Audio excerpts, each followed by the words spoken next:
Канал Masters of Body приветствует вас. И тема сегодняшнего нашего выпуска – резинки заменят вам тренажерный зал.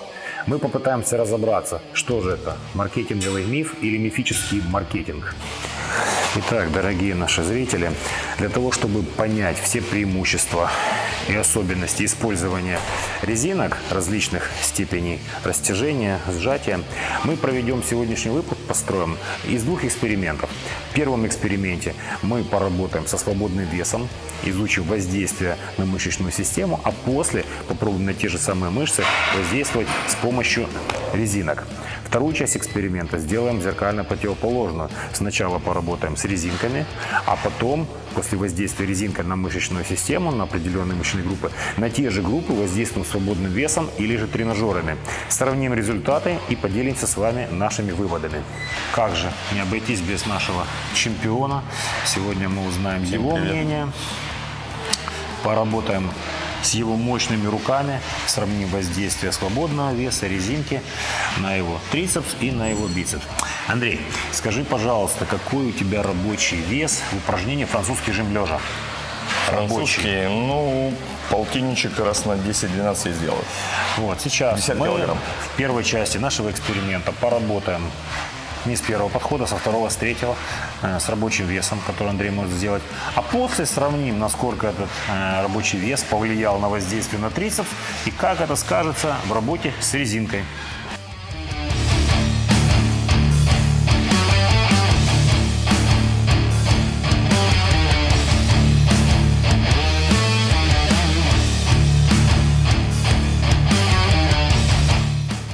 Так, мы дошли до рабочего веса Андрея на штанге 50 килограмм.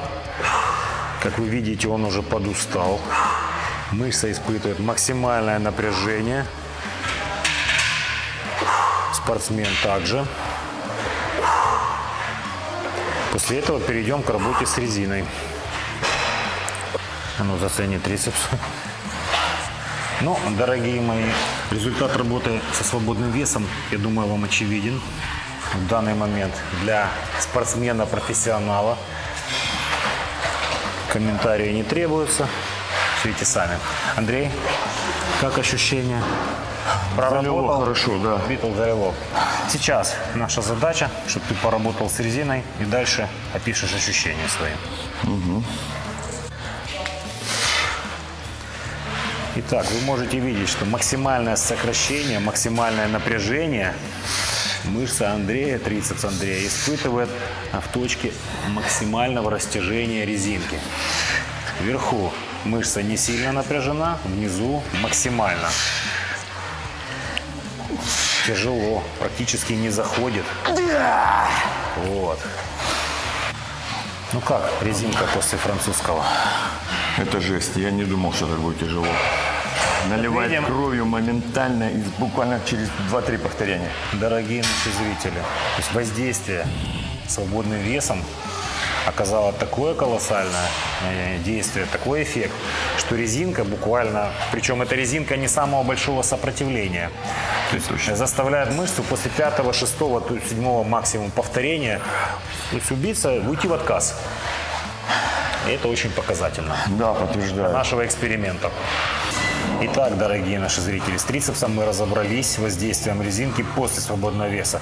Теперь переходим ко второй фазе. Сначала на Андрея бицепс мы будем воздействовать резиной, а потом будем работать со штангой. Андрей, какой у тебя рабочий вес подъема штанги на бицепс? 35-40. 40 килограмм. То есть человек работает давно, сухожилия уже немножечко не те, что в молодости, поэтому за большими весами он не гонится. Но 40 килограмм, которые мы приготовили на штанге, это его рабочий вес. Итак, начнем с резинки.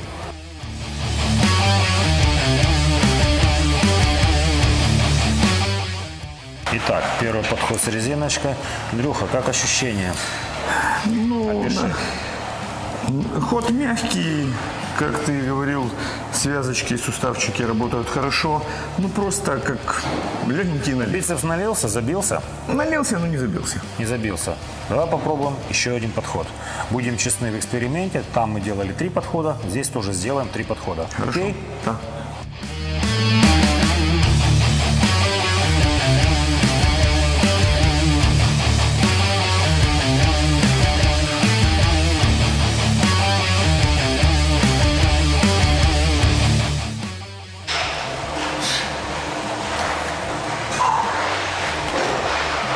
Итак, дорогие зрители, после проработки бицепса Андрея резинкой переходим к его основному упражнению – подъем штанги на бицепс. И после упражнения мы узнаем, насколько тяжело ему было это делать, получилось ли нужное количество повторений и общее физическое ощущение в теле.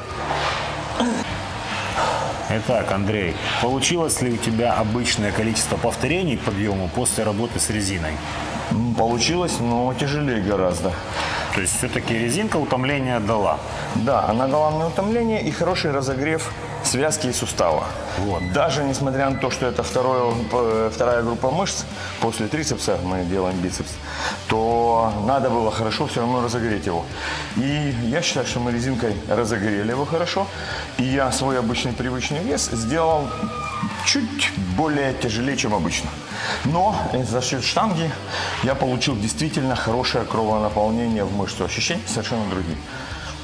То есть, если сделать вывод, резинка тебя офигительно разогрела. Да.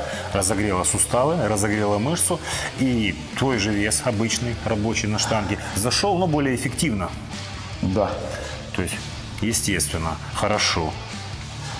Теперь скажи, пожалуйста, если бы это была просто резинка, допустим, не 3 подхода, а несколько упражнений, ну, твое мнение, если убрать свободный вес, заменит она тебе тренажерный зал все-таки для набора или даже для поддержания твоей мышечной массы или нет?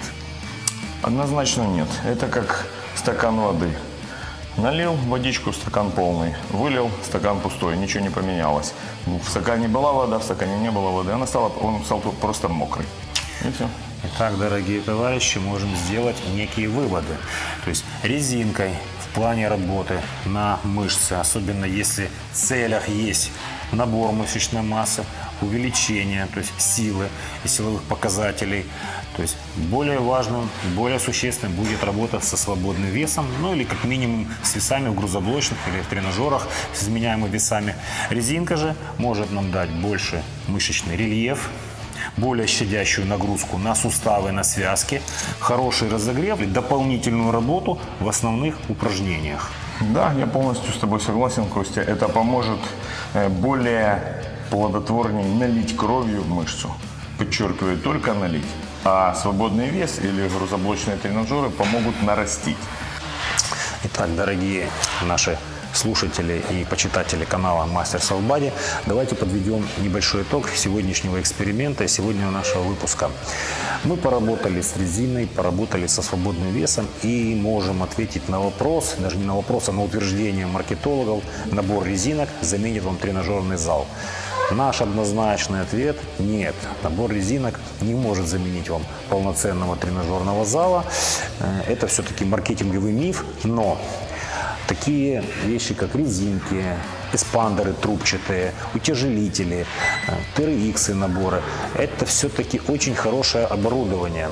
Где оно хорошо? Оно имеет свои большие преимущества. Как с помощью таких нехитрых приспособлений можно улучшить качество силовой тренировки в тренажерном зале. Однозначно улучшить.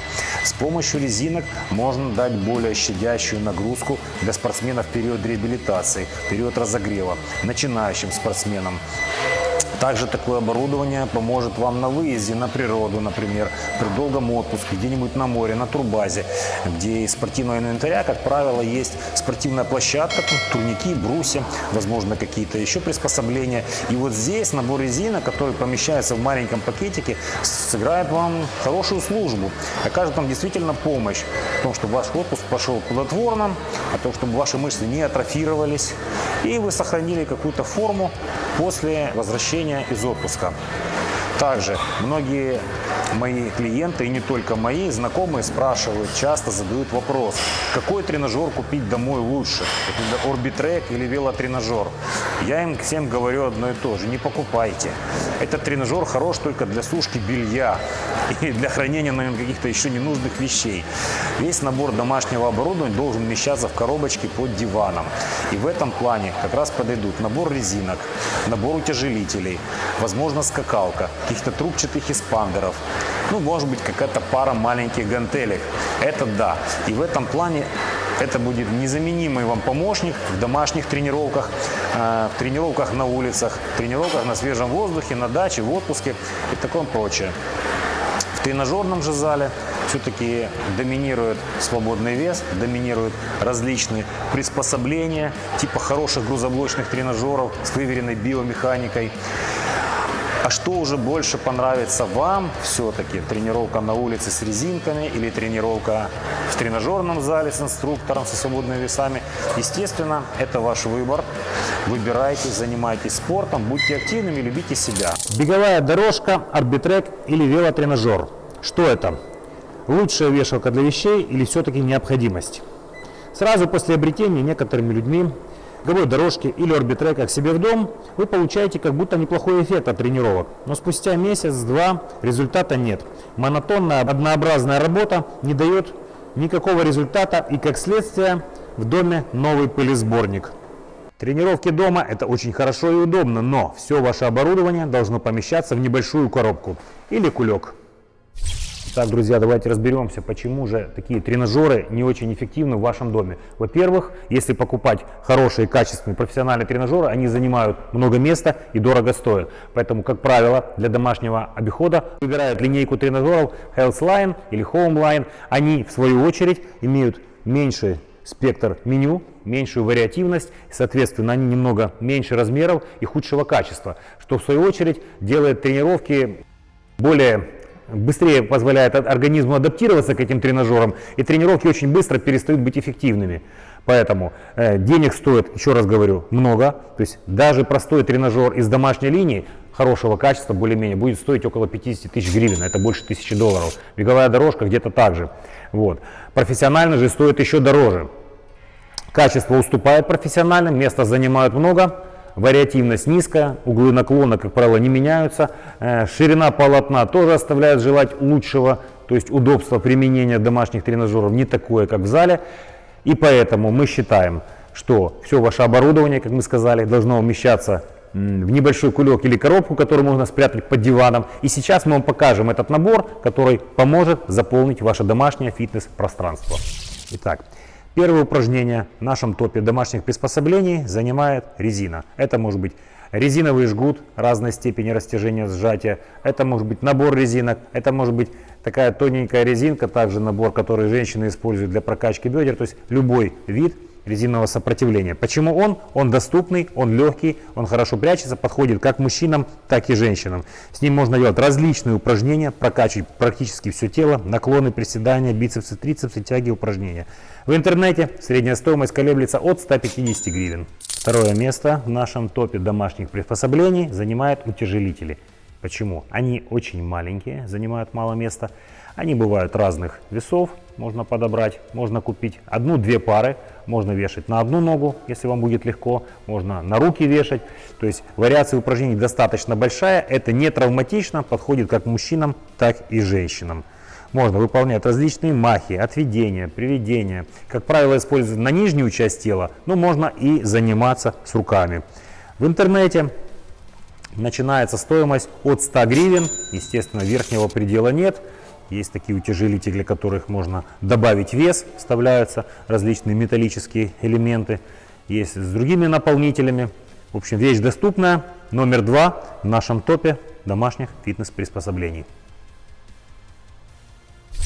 Третье место в нашем топе приспособлений занимает скакалка.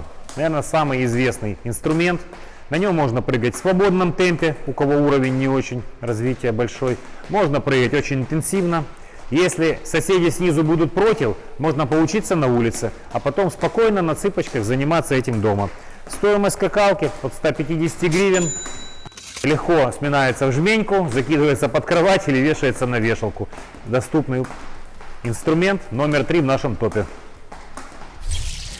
Четвертое место в нашем топе домашних приспособлений занимает глайдеры. Первый раз такое приспособление использовала Золушка, когда натирала полы полотерками. Потом фирма Рибок выпустила специальный коврик со специальными накладками, который стоил дофигища денег, если не ошибаюсь, где-то 400 евро. Но теперь эти приспособления стали гораздо доступней. В интернете они стартуют от 150 гривен. На видео вы можете увидеть упражнения, которые с ним можно делать. Занимают очень мало места, поэтому четвертое место. Почему еще четвертое? Потому что немножко сложновато. Не всем будет доступно, но Андрей показал облегченный вариант, сложный. Кто может, тот получится, у того все получится, будет классный результат. 4 место – глайдеры. Итак, друзья, 5 номер нашего рейтинга, всем известное колесико. Почему аж 5? Да, потому что оно тяжелое, но многие могут делать с ним, и мужчины, и женщины, кто-то на ровных ногах, кто-то с колен. Мега эффективное упражнение, но тяжелое. Также стоит недорого, от 300 гривен и выше, поэтому 5 место в нашем топе – колесико. 6 место в нашем топе домашних приспособлений – это 1 или 2 пары небольших гантелей. То есть нужны ли они или не нужны, это решать, конечно же, вам. Но есть любители классики, поэтому килограмм 2-3. Гантельки могут быть резинопластиковые или железные. Эти пластиковые гантели не так портят мебель или пол в вашем доме.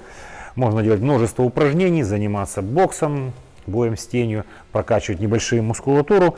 Стоят немножко подороже, чем предыдущий, от 300 гривен стартует пара гантелей в интернете, поэтому 6 место в нашем рейтинге.